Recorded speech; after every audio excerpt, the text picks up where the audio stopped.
Hello everyone. Clients के काफ़ी मेरे क्वेश्चंस आते हैं कि फ्लेक्सी कैप और मल्टी कैप में क्या डिफरेंस है। आज बात करते हैं फ्लेक्सी कैप और मल्टी कैप में क्या डिफरेंस होता है। पहले बात करते हैं मल्टी कैप की।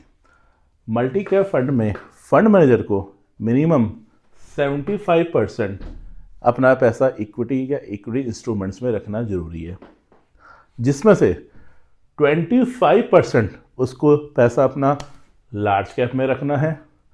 मिनिमम 25% ही पैसा उसे मिनिमम मिड कैप में रखना है और मिनिमम 25% उसे मिनिमम स्मॉल कैप के स्टॉक्स में रखना है। फंड मैनेजर को तीनों सेगमेंट में 25-25% रखना जरूरी है as per SEBI guidelines.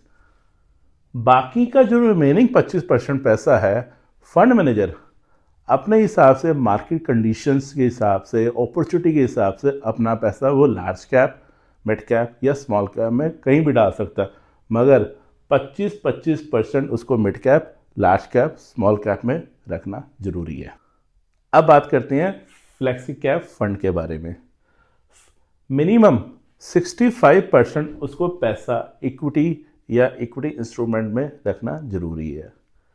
There is a no fix allocation to large cap, mid cap, small cap.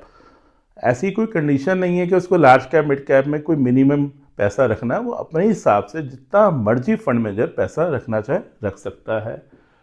Fund manager fully flexible to invest across, किसी भी सेगमेंट में जाना चाहे वो जा सकता है।